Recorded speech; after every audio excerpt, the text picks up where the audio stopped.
Yo, what's good? Y'all ready for this? Tupac's still breathing somewhere, and we got the receipts. Well, Pac died. If he really did, you know. If he really died. What do you mean by that? I mean, when I left that hospital, me and Pac was laughing and joking. From Makaveli's resurrection blueprint to worldwide sightings, mysterious hospital switches, and prophetic lyrics, the street's been talking for nearly 3 decades. Buckle up, this ride's about to get wild. The Makaveli alias and faked death reference. Let's keep it 100 from jump. Tupac adopting the Makaveli name wasn't just some artistic flex. This man studied Niccolo Machiavelli's The Prince while locked down at Clinton Correctional, reading about power moves and strategic deception like it was the gospel. The folklore around Machiavelli claimed he faked his own death in 1527 to escape his enemies, even though historians say that's cap. Conspiracy heads ran with it harder than a getaway driver when Pac dropped the Don Killuminati, the 7-day theory, just 8 weeks after his supposed death. Cats started connecting dots like they were sketching constellations. The album cover showed him crucified like Jesus against a blood-red sky, with liner notes reading, "Exit Tupac, enter Makaveli," like he was announcing his retirement from the game of being alive. The streets went crazy analyzing every bar, every image, every damn thing about this project. Pac recorded the whole joint in 7 days during August 1996, sounding like a man possessed with visions of what was coming. Theorists point to lyrics like, "Expect me like you expect Jesus to come back from blasphemy," as straight up resurrection prophecy, not metaphor. And get this, the name Makaveli supposedly anagrams to "Am Alive K," with that K possibly nodding to Casanova Thadon, some mysterious rapper who sounds eerily like Pac and dropped underground tracks with cryptic messages. The Hail Mary music video showed an empty grave marked Makaveli cracking open, with Pac rising from the earth to blast his enemies, imagery so prophetic it gave fans goosebumps for years. Suge Knight kept the flames burning with his slick comments, telling folks in his 2017 interview from behind bars, "With Pac, you never know," keeping that mystery alive like a campfire in the wilderness. But here's where it gets even deeper than Makaveli's philosophical chess moves. The numbers started telling their own story. The 7-day theory numerology. Now, if you thought the Makaveli alias was wild, wait till you hear how deep these numerology rabbit's holes go. Real talk, Pac got shot on September 7th, fought for his life exactly 7 days, and was pronounced dead on September 13th at 4:003 p.m. And if you add 4 plus 0 plus 3, guess what you get? That's right, lucky number 7 again. Coincidence? The conspiracy squad said hell nah. Pac was 25 years old when he died, and when you add 2 plus 5 together, boom, another 7 staring you dead in the face. This man literally recorded the 7-day theory album in 7 days, naming it after the biblical creation story where God rested on the 7th day, except Pac wasn't resting, he was plotting. Believers started finding 7s everywhere like they were hunting Easter eggs. Tupac released All Eyes on Me 7 months before the shooting, and while some dates required creative math gymnastics to hit that magic number, conspiracy theorists didn't care. They were on a mission. The album intro featured 7 gunshots, and the album cover imagery showed Pac crucified like Jesus, who Christians believe rose after 3 days. But Pac supposedly needed 7 for his more elaborate resurrection plan. Some cats even tied it to his back tattoo of Exodus 16, the chapter about the 7-day manna miracle, claiming every spiritual and numerical symbol pointed to a grand escape. The numerology heads went absolutely bonkers analyzing release dates, track lengths, and even the 7 posthumous albums that dropped after his death, seeing deliberate patterns in what was probably just Death Row Records milking their cash cow. Fans predicted Pac would return on July 7th, 2007, 7707, gathering at vigils and waiting for their prophet to emerge from hiding. When that day came and went without Pac stepping out of the shadows, true believers just moved the goalposts, claiming the return would happen on some other 7-aligned date. Internet forums exploded with theories about how 7 represented completion and spiritual awakening in ancient numerology, Pythagorean mathematics, and biblical prophecy, making it the perfect number for someone orchestrating their own resurrection. The thing is, when you're looking for patterns, you'll find them everywhere, especially when you got over 700 unreleased Tupac tracks floating around to cherry pick from. Critics pointed out that numerology can make anything seem prophetic if you're flexible enough with the math, but conspiracy theorists weren't trying to hear that logical talk. To them, these sevens proved Pac was playing 4D chess while everyone else was playing checkers, orchestrating an exit strategy that would make Makaveli himself nod in approval. Whether you believe it or think it's all reaching harder than a short person at a high shelf, the numerical coincidences definitely added fuel to the fire. Speaking of things that don't add up, let's talk about what the public never got to see. No autopsy photos or full report released.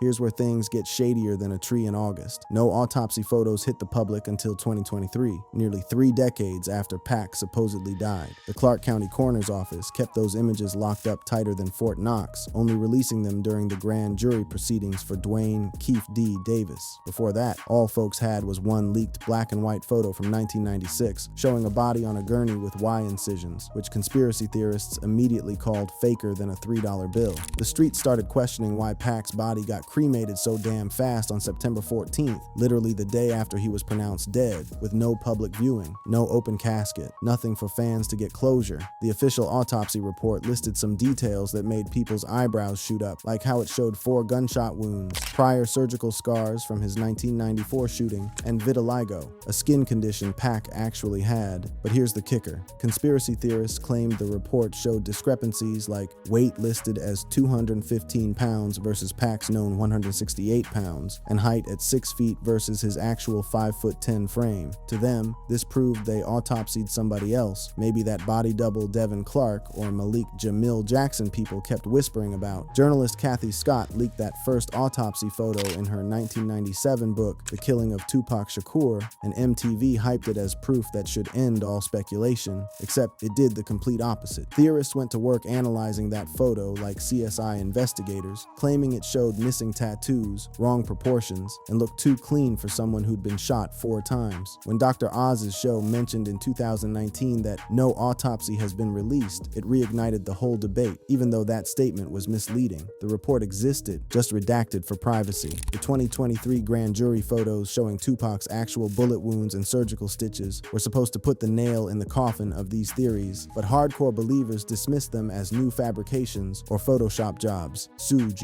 Knight's claim that he paid $3 million to someone who cremated Pac and then disappeared only added more gasoline to the conspiracy fire. But if you think hidden autopsy photos are sketchy, wait till you hear about all the music that came after death. Post-death album releases and new lyrics. Well, I want to talk to you about another artist that you work with, and in this case, sort of an interesting posthumous working with him, I'm presuming, is Tupac. Yeah. And the hit song after, I think it was his first posthumous release, which was Thug Mansion. Right. Thug's Mansion. Now here's where things get straight up spooky. Tupac dropped 7 albums after he supposedly died, and we're not talking about some trash compilations either. These joints had bars that sounded fresh, prophetic, and sometimes impossible for a dead man to have recorded. The Don Killuminati, The 7-Day Theory, hit shelves November 5th, 1996, just 8 weeks after Pac's death, followed by Are You Still Down? Remember Me in 1997, Greatest Hits in 1998, Until the End of Time in 2001, Better Days in 2002, and projects produced by Eminem in 2004, and more in 2006. Combined, these posthumous releases sold over 20 million units, keeping Pac's voice echoing through speakers worldwide long after his supposed departure. I know everything was being archived and put into Pro Tools, and a very, very good friend, very close friend, he's family, Claudio Carini, who was the engineer. Claudio was also doing a lot of the transferring, and Claudio called me because he had engineered and mixed a lot of the posthumous Tupac stuff. So he had called me for the sessions on the Better Days album, and there was multiple producers on different songs, and it seemed like every song was really different. The real conspiracy fuel came from lyrics that seemed to predict events that happened after September 1996. Take God Bless the Dead from the 1999 album Still I Rise. Pac raps, "Rest in peace to my Biggie Smalls, but Biggie didn't die until March 1997. Theorists claim this proved Pac was recording from beyond the grave, or more likely, alive in some Cuban hideout watching events unfold. Tracks like Made referenced faking death to kill enemies from the shadows, while Blasphemy talked about resurrection and being expected like Jesus, lines that hit different when you're convinced the man orchestrated his own exit strategy. People started noticing supposed anachronisms in music videos too, like Pac rocking unreleased Nike Penny Hardaways in the Toss It Up video, or Air Jordans in To Live and Die in LA, sneakers that theoretically dropped after his death. The I Ain't Mad at Cha video, filmed before the shooting but released days after, showed Pac getting shot and ascending to heaven with angels, prophetic imagery that made fans' jaws drop. Some pointed to how Pac's prolific recording sessions in 1996 left behind 40 to 50 tracks per month, creating vaults of unreleased material that Death Row and later Amaru Entertainment could mine for years. Producers like Johnny J. Jackson, QDII, and Eminem remixed these archival tracks, adding new beats and sometimes ad-libs to make them sound fresh. But conspiracy theorists weren't buying the vault recordings explanation. They wanted to believe Pac was somewhere cutting new verses, sending them through encrypted channels to trusted producers who'd slip them onto albums. The sheer volume and quality of posthumous releases made it hard for some to accept that all this brilliance came from pre-death sessions, especially when lines seemed to address post-1996 events with eerie accuracy. Critics pointed out that Pac's output was legendary even while alive, recording over 150 songs just in 1996 alone, so having years worth of material wasn't that far-fetched. Estate managers and biographers like Stacey Robinson confirmed everything was archival, but for true believers, those explanations felt like cover-ups protecting a bigger secret. But if mysterious albums weren't enough, Suge Knight made sure to keep dropping cryptic bombs. Suge Knight's ambiguous statements.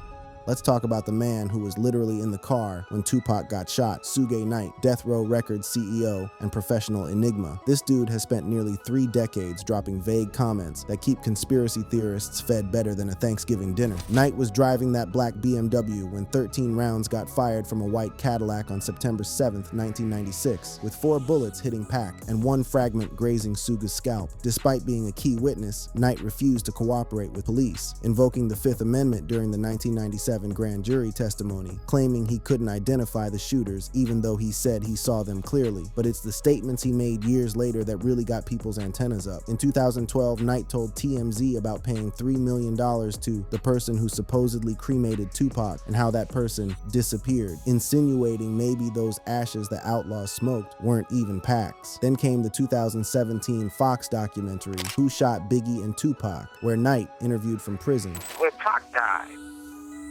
if he really did, you know. If he really died, what do you mean by that? I mean, when I left that hospital, me and Pac was laughing and joking. So I don't see how somebody can turn from doing well to doing bad. So you seriously think that he might still be alive?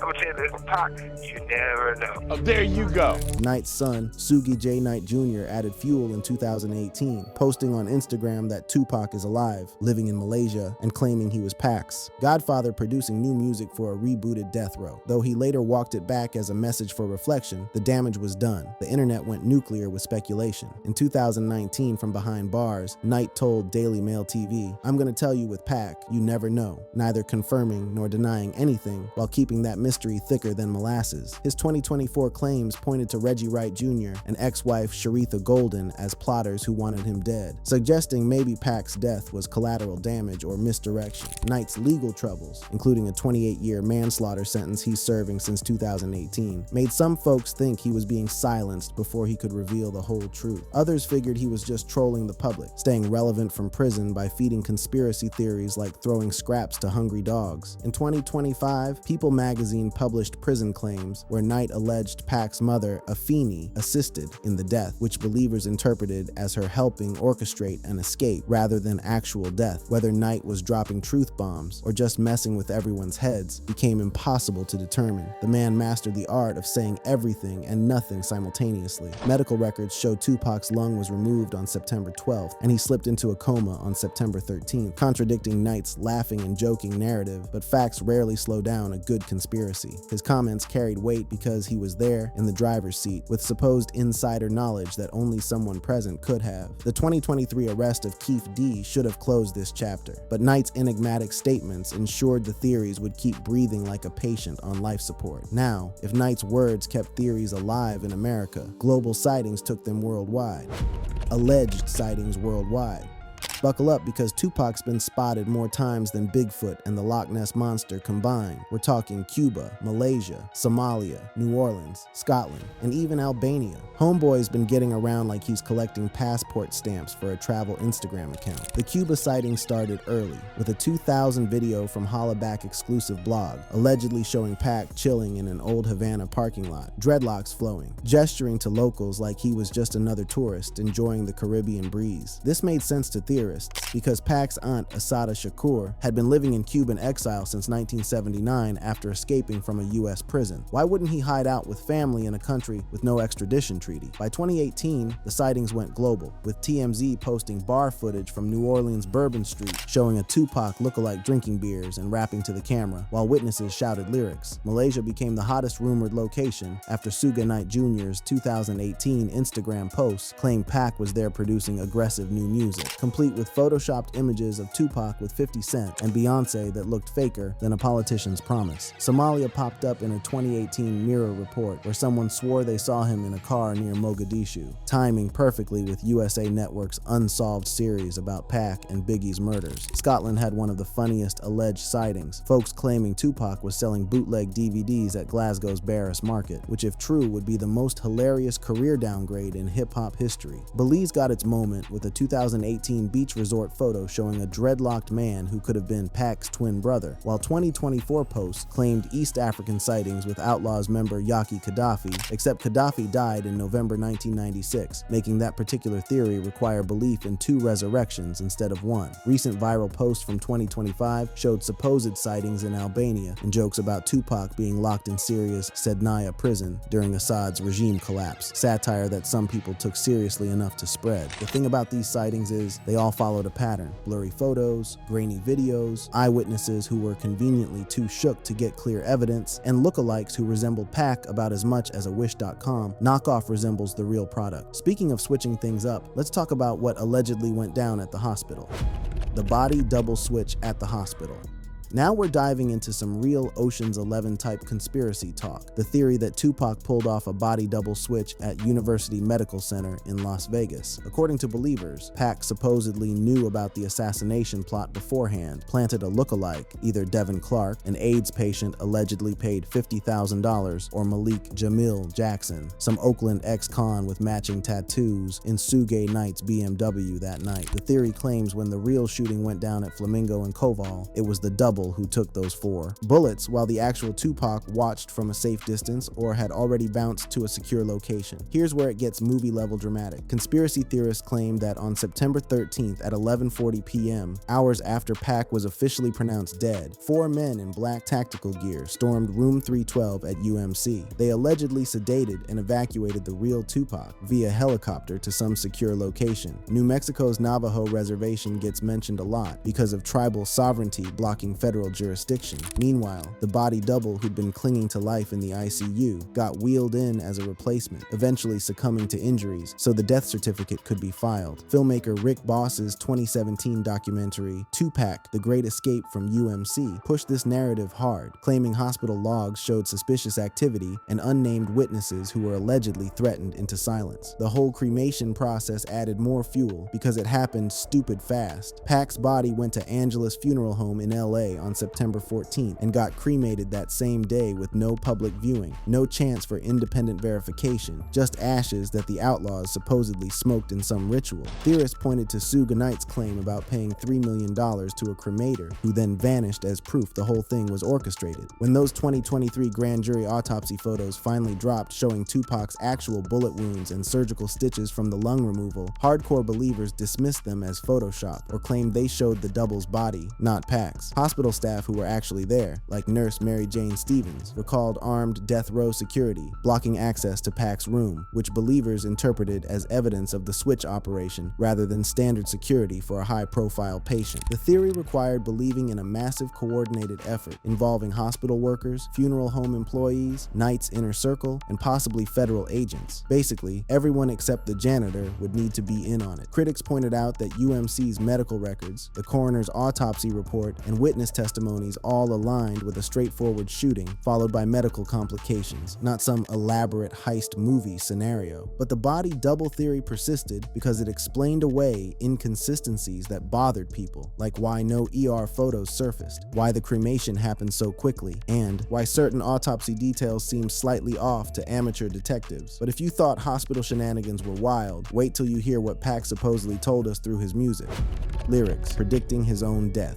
Real talk, Tupac's lyrics hit different when you're convinced he scripted his own exit. Suddenly, every bar becomes a breadcrumb in an elaborate treasure hunt for truth. Take Ain't Hard to Find from All Eyes on Me, where Pac literally raps, "I heard a rumor I died, murdered in cold blood, dramatized. Pictures of me in my final stage, you know mama cried." But that was fiction. Some coward got the story twisted, recorded months before the actual shooting, sounding like he was prepping the world for exactly what was coming. Conspiracy theorists went absolutely nuts over Blasphemy from the Makaveli album, where Pac drops the line, "Expect me like you expect Jesus to come back." Not subtle at all about resurrection themes. The I Ain't Mad at Cha music video became legendary because it showed Tupac getting shot in a drive-by and then ascending to heaven with angels, all filmed in May 1996, but released just days after his actual death in September. The visual prophecy was too eerie for people to dismiss as coincidence. It felt like Pac was literally showing us his own script. Then you got Hail Mary, where he's talking about running quick and asking, "Do you want to ride or die?" while the video showed an empty grave marked Makaveli, cracking open with Pac rising from the earth. These weren't just metaphors anymore to believers. They were literal instructions, Easter eggs hidden in plain sight for those awake enough to see them. Critics and producers who actually worked on these tracks tried explaining the reality. Pac was dealing with serious trauma from his 1994 Quad Studios shooting, prison time, constant death threats, and the violent rap beef that had the East and West Coasts ready to go to war. When you're living that life, mortality stays on your mind, so naturally it bleeds into your art. Producer Quimmy Quim explained in 2014 that the "God Bless the Dead" line about Biggie was originally for a deceased friend and just happened to align with Biggie's later death. Tragic timing, not prophecy. But conspiracy theorists weren't trying to hear logical explanations when mystical ones felt so much more compelling. Songs like Ambition's Aza Rita, talking about being hesitant to reappear, or Life of an Outlaw, mentioning plotting 6, months in advance became proof when isolated from context, even though Pac was clearly speaking about navigating industry politics and street life, not faking death. The posthumous releases added another layer because tracks kept coming years after 1996, making it seem like new material when it was really just vault recordings being remixed and released. What made these lyrical predictions so powerful was how they tapped into Pac's prophetic reputation. Dude had a gift for articulating the Black experience, predicting social issues, and capturing zeitgeist moments before they fully materialized. But if lyrics weren't enough to convince you, there's one more theory that's straight bonkers. Dying cop's confession. Hold up, because this theory is wilder than a bag of cats on espresso. Supposedly, a retired Las Vegas cop named Chris Myers confessed on his deathbed in 2015 that he helped Tupac fake his death for $1.5 million.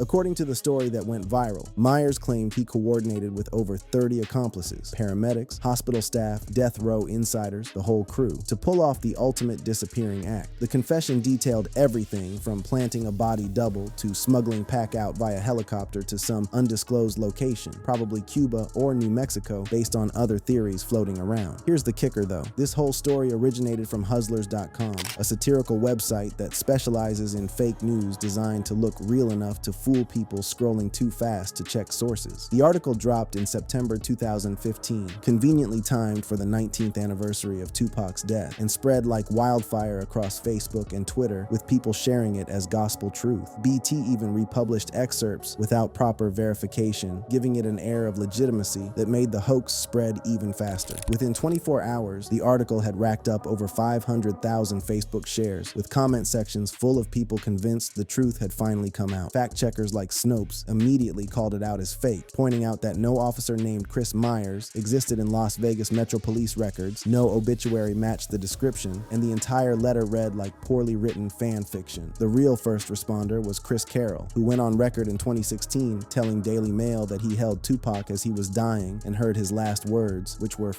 you," when asked who shot him, not exactly the parting words of someone orchestrating an elaborate escape. Carroll has spent years being harassed by conspiracy theorists who refuse to believe his first-hand account, insisting he's part of the cover-up, even though he was just a cop doing his job at a traumatic crime scene. The fake confession fed perfectly into existing narratives about corrupt cops, government conspiracies, and the belief that someone as legendary as Tupac couldn't possibly die in such a random way. Even after Snopes, Complex, and multiple news outlets debunked it, the story kept circulating because people wanted it to be true more than they wanted to verify sources. The 2023 arrest of Keith D, with actual evidence and confessions about the gang-related shooting, should have permanently buried this theory, but some believers just incorporated Keith D into the conspiracy as a patsy or fall guy, creating layers upon layers of denial. What made this hoax so effective was how it mimicked real conspiracy theory formats: the deathbed confession angle, the insider revealing secrets before dying, the supposed documentary evidence that conveniently couldn't be verified. It tapped into deep-seated distrust of authority figures and institutions, especially in communities that have legitimate historical reasons to question official narratives. By the time the debunking spread, the damage was done. The fake confession became part of Tupac mythology, whether it was true or not. Another thread in the tapestry of theories that keep him alive in the collective imagination, decades after bullets stopped his heart. And speaking of deeper connections, let's talk about how Tupac's heritage tied into these theories: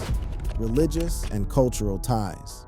Now here's where things get spiritually complex. Tupac wasn't just named after a random historical figure. His mother, Afeni Shakur, a former Black Panther and member of the Panther 21, who was acquitted of bombing conspiracy charges while pregnant with Pac, renamed him Tupac Amaru Shakur in 1972 after the 18th century Peruvian revolutionary Tupac Amaru II, an Incan emperor's descendant who led an indigenous uprising against Spanish colonial rule before being executed. That revolutionary name carried weight, symbolizing resistance against oppression, which conspiracy theorists tied into the idea that Pac faked his death as ultimate resistance against the system trying to kill him. The Shakur surname came from his stepfather, Mutulu Shakur, another Black Panther who was convicted in 1986 for his role in a Brinks robbery and spent decades in prison. Shakur means the thankful in Arabic, which some theorists interpreted as evidence of Islamic ties, leading to wild speculation that Tupac secretly converted to Shia Islam and used taqiyya, the concept of concealing one's faith under persecution, to justify faking his death. His godmother, Asada Shakur's exile in Cuba since 1979 became a key piece of the puzzle for theorists. She fled after escaping prison following a controversial trooper shooting conviction, and Cuba granted her political asylum with no extradition to the US. FBI files showed that COINTELPRO actively targeted Black Panthers, including surveillance of Afeni during her pregnancy, which fueled narratives that federal agents might have orchestrated Pac's death, or that he fled to avoid the same fate as other Black activists. The family's deep roots in revolutionary politics made some people believe Tupac was always playing a longer game, that his music career was just one chapter in a larger fight against oppression. Reality check though, Tupac explored multiple spiritual paths throughout his life. He flirted with Nation of Islam ideas, referenced Christian imagery, and drew from various philosophical traditions without committing to any single faith system. His name honored resistance, not resurrection. And while the Black Panther legacy was real and significant, there's no evidence it played into some elaborate death-faking scheme. The 2023 arrest of Keith D confirmed what investigators knew all along. It was a gang-related retaliation hit, not some FBI conspiracy or revolutionary escape plan. But the cultural and religious angle persists because it elevates Tupac from rapper to icon, from victim to victor, from dead to eternally alive in a way that transcends physical mortality.